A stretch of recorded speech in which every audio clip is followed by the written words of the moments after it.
Breaking news చూస్తున్నాం. Mangalagiri TDP central office పై దాడి కేసులో వైసీపీ నేతల గుండెల్లో రైళ్లు పరిగెత్తున్నాయి. నిన్న హైకోర్టులో బెయిల్ పిటిషన్లను కొట్టివేయడంతో పార్టీ నేతలను అరెస్టు భయం వెంటాడుతుంది. ఈ క్రమంలో నిన్న మధ్యాహ్నం నుంచి ఎక్కడికక్కడ వైసీపీ నేతలు అజ్ఞాతంలోకి వెళ్లిపోయారు.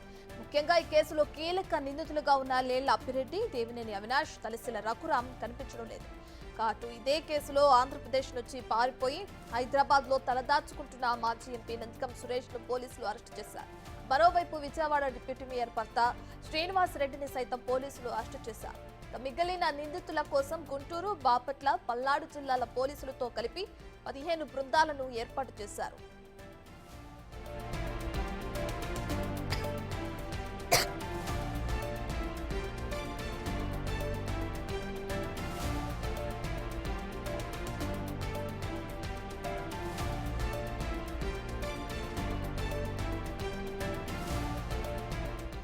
ఈ అంశానికి సంబంధించి పూర్తి డీటెయిల్స్ మా ప్రతినిధి శివ అందిస్తారు. రైట్ శివ, గత వైసీపీ హయాంలో అటు టీడీపీ కార్యాలయంపై దాడి కేసులో ఇప్పటికే నందిగం సురేష్ ని అరెస్టు చేయడం మనం చూస్తున్నాం.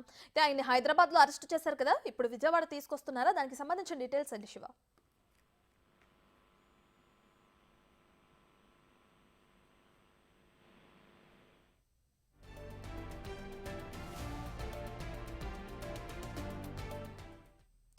రైట్, గత వైసీపీ హయాంలో అటు టీడీపీ కార్యాలయంపై దాడి కేసులో ఇప్పటికే పలువురిని అరెస్టు చేయడానికి పోలీసులు సన్నాహాలు సిద్ధం చేస్తున్నారు. అయితే దీనికి సంబంధించి నిన్న హైకోర్టులో బెయిల్ పిటిషన్లను కూడా కొట్టివేసింది. దీంతో పార్టీ నేతలను అరెస్టు భయం వెంటాడుతుందనే చెప్పుకోవచ్చు. ఎందుకంటే ఇప్పటికే నందిగం సురేష్ ని కూడా పోలీసులు అరెస్టు చేశారు. అయితే ఆయన ఇంటి వద్దకు వెళ్లి అరెస్టు చేయడం కోసమని వెళ్ళినప్పుడు ఆయన ఇంట్లో లేరనే సమాచారంతో పోలీసులు ఆయన్ని హైదరాబాద్ లో అదుపులోకి తీసుకుని విజయవాడ తరలిస్తున్నట్లు తెలుస్తుంది. దీనికి సంబంధించి పూర్తి డీటెయిల్స్ మా ప్రతినిధి శివ అందిస్తారు. రైట్ శివ, నందిగం సురేష్ అరెస్ట్ కి సంబంధించిన డీటెయిల్స్ ఏంటి? మొత్తం మీద చూసుకుంటే కనుక తెలుగుదేశం పార్టీ కేంద్ర కార్యాలయం దాడి ఘటనలో పోలీసులు శరవేగంగా కూడా దర్యాప్తు చేస్తున్నారు. ఈ కేసుకు సంబంధించి నిన్న సాయంకాలం హైకోర్టులో వీరి బెయిల్ పిటిషన్ డిస్మిస్ చేయడం, అలాగే సుప్రీంకోర్టులో పిటిషన్ వేసేందుకు 2 వారాలు గడువు కావాలని చెప్పి హైకోర్టులో వేసిన మరొక పిటిషన్ కూడా హైకోర్టు డిస్మిస్ చేసిన పరిస్థితి కనిపించింది. ఈ 2 పిటిషన్లు డిస్మిస్ అవడంతో కూడా వైఎస్ఆర్సీపీ నేతల గుండెల్లో రైళ్లు పరిగెత్తున్నాయి. ఇప్పటికే ఈ కేసులో ప్రధానంగా ఆరోపణలు ఎదుర్కొంటున్న పలువురు నేతలు అయితే అజ్ఞాతంలోకి వెళ్ళిన పరిస్థితి కనిపించింది. వైఎస్ఆర్సీపీ నేతలకు సంబంధించి మొత్తం 6 బెయిల్ పిటిషన్లు ఏపీ హైకోర్టులో దాఖలు చేశారు. వీటిలో 4 బెయిల్ పిటిషన్లకు సంబంధించి నిన్న ఏపీ హైకోర్టులో విచారణ జరిగింది. దీంట్లో ఎమ్మెల్సీ లేళ్ల అప్పిరెడ్డి, అలాగే విజయవాడకు సంబంధించిన దేవినేని అవినాష్, అలాగే మాజీ ఎంపీ నందిగం సురేష్, ఎమ్మెల్సీ తలసిల రఘురాం వీరికి సంబంధించి కూడా బెయిల్ డిస్మిస్ చేస్తూ హైకోర్టు నిర్ణయం తీసుకుంది. ఈ కేసులో దాదాపుగా 70 మంది పైగా కూడా నిందితులను ఐడెంటిఫికేషన్ చేసిన పరిస్థితి కనిపించింది. మరొక వైపు తెలుగుదేశం పార్టీ కేంద్ర కార్యాలయం దాడికి సంబంధించి కూడా సజ్జల రామకృష్ణారెడ్డి, మంగళగిరి మాజీ ఎమ్మెల్యే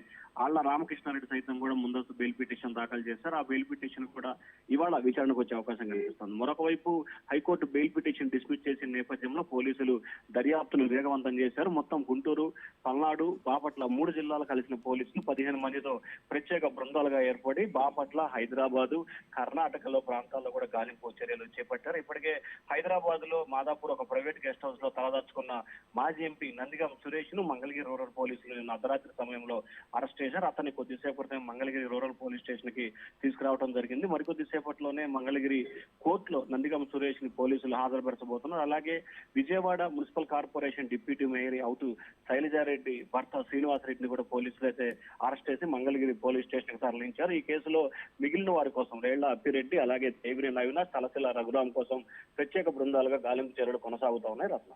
రైట్ శివ, గత వైసీపీ అధికారంలో ఉన్నప్పుడు ఆ టైంలో అటు టీడీపీ కార్యాలయంలో దాడి చేసి ఒక భయానక వాతావరణాన్ని సృష్టించారని చెప్పుకోవచ్చు. అయితే దీనికి సంబంధించి ఎవరినైతే అరెస్టు చేశారో నందిగం సురేష్ ని హైకోర్టులో అదే మీరు చెప్పినట్లుగానే కోర్టులో హాజరుపరిచిన తర్వాత విచారణ ఏ విధంగా ఉండనుంది? ఆయన ఎక్కడికి తరలించే అవకాశం కనిపిస్తుందంటారు శివ? అంటే ఇప్పటికే ఏదైతే నందిగం సురేష్ అరెస్టుకు సంబంధించి కూడా ప్రస్తుతం ఆయన అయితే ఫస్ట్ పోలీసులు విచారణ చేపడతారు. అసలు ఆ రోజు దాడికి సమయంలో ఏం జరిగింది, ఎవరెవరు పాల్గొన్నారు, ఎవరి ప్రోద్బలంతో ఈ దాడి చేశారు, మీరు ఎందుకు పాల్గొనాల్సి వచ్చింది అనే దానికి సంబంధించి కూడా ఆయన వద్ద నుంచి పలు వివరాలను సేకరిస్తారు. ఆయన ఇచ్చిన స్టేట్మెంట్ బేస్ చేసుకొని కూడా విచారణ కొనసాగుతుంది. ఆ తర్వాత అతన్ని మంగళగిరి ప్రభుత్వ వైద్యశాలకు తీసుకొచ్చి వైద్య పరీక్షలు నిర్వహిస్తారు. ఆ తర్వాత మంగళగిరి మున్సిపల్ మేజిస్ట్రేట్ కోర్టు ఎదుట హాజరుపరుస్తారు. ఆ తర్వాత న్యాయమూర్తి అతనికి రిమాండ్ విధించడం, ఆ తర్వాత బెయిల్ పిటిషన్ దాఖలు చేయడం పరిణామాలు అయితే కొనసాగే అవకాశం కనిపిస్తా ఉంది. అయితే తెలుగుదేశం పార్టీ కేంద్ర కార్యాలయం దాడి ఘటనకు సంబంధించి అప్పట్లో తెలుగు రాష్ట్రాల్లో సంచలనంగా మారిపోయిన నేపథ్యంలో దీనికి సంబంధించి ఎవరి పోద్బలంతో చేశారు, ఎందుకు చేయాల్సి వచ్చింది అనే దానికి సంబంధించి కూడా పోలీసులు అయితే విచారణ చేపట్టే అవకాశం కనిపిస్తా ఉంది. దీనికి సంబంధించి పలు రకాల ప్రశ్నలు వేసి నందిగాం సురేష్ నుంచి వివరాలు సేకరించే అవకాశం అయితే కనిపిస్తా ఉంది. Ratna. Right, thank you Shiva.